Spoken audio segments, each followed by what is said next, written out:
saya Nur Kumala Adinia bersama dua teman saya dari kelompok 6 akan menjelaskan materi terkait sistem saraf.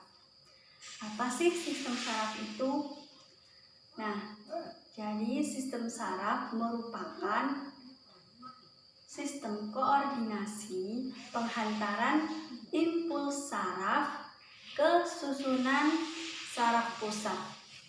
Adapun susunan sistem saraf secara anatomi dibagi menjadi dua.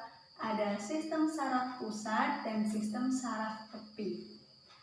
Nah, sistem saraf pusat sendiri ada dua bagian. Yang pertama otak dan ada medula spinalis atau sumsum tulang belakang. Sedangkan sistem saraf tepi juga ada dua. Ada saraf kranial dan saraf spinal. Kemudian secara fisiologi pembagian susunan sistem saraf juga dibedakan menjadi dua.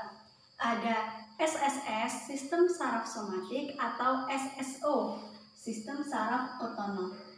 Jadi sistem saraf otonom juga dibedakan jadi dua.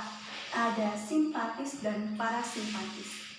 Untuk fungsi dan definisi dari masing-masing bagian akan dijelaskan oleh presentator selanjutnya.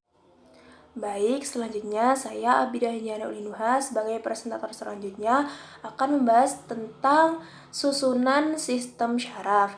Jadi, susunan sistem syaraf itu terbagi secara anatomi dan secara fisiologi. Secara anatomi itu terdiri dari sistem saraf pusat yang terdiri dari otak dan medula spinalis dan syaraf tepi yang terdiri dari saraf kranial dan spinal. Secara fisiologi terdiri dari syaraf otonom dan saraf somatik. Yang pertama yaitu sistem syaraf pusat atau yang biasa disingkat dengan SSP. Jadi susunan syaraf pusat itu yaitu otak dan medula spinalis yang merupakan pusat integrasi dan kontrol seluruh aktivitas tubuh. Yang kedua yaitu sistem syaraf tepi atau SST, yaitu terdiri dari saraf kranial dan saraf spinalis yang merupakan garis komunikasi antara SSP dan tubuh. Dan sistem syaraf tepi ini berdasarkan fungsinya itu juga dibagi menjadi dua. Yang pertama, sistem syaraf somatik atau SSS dan sistem syaraf otonom atau SSO. Nah, jadi sistem saraf manusia itu terdiri dari dua komponen yaitu sel syaraf dan sel glial.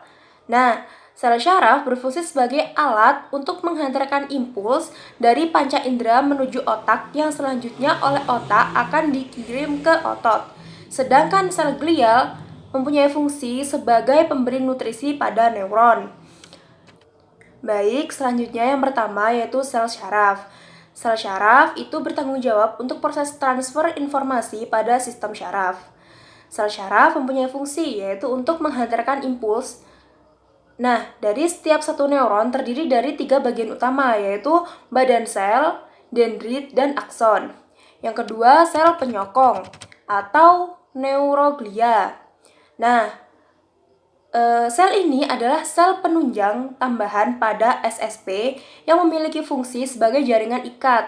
Selain itu, memiliki fungsi juga untuk mengisolasi neuron, menyediakan kerangka yang mendukung jaringan, membantu memelihara lingkungan interseluler, dan bertindak sebagai fagosit.